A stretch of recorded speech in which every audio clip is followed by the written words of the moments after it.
சென்னை வில்லிவாக்கம் அகத்தியர் நகர் பகுதியில் உள்ள தனியார் திருமண மண்டபத்தில் தமிழ்நாடு கால்நடை விவசாயிகள் முன்னேற்ற சங்கத்தின் மாநில மாவட்ட நிர்வாகிகள் ஆலோசனைக் கூட்டம் நடைபெற்றது.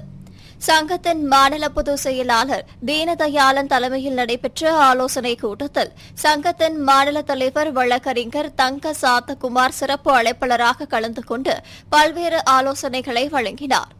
மேலும் சென்னை மாநகராட்சியில் மாடுகளுக்கு மேய்ச்சல் நிலம் தேவை, நவீன மாட்டுத் தொழுவம் தேவை. மேலும் தமிழ்நாடு முழுவதும் மானிய விலையில் கால்நடைகளுக்கு தீவனம் வழங்க வேண்டும். சென்னை மாநகராட்சியில் கால்நடைகள் மீது போடப்படும் அபராத தொகை குறைக்க வேண்டும். மேலும் ஜனவரி மாதம் தமிழ்நாடு அரசு கவனத்தை ஈர்க்கும் வண்ணம் மாபெரும் கவன ஈர்ப்பு ஆர்ப்பாட்டம் நடத்தவுள்ளதாக உள்ளிட்ட பல்வேறு தீர்மானங்கள் நிறைவேற்றப்பட்டது.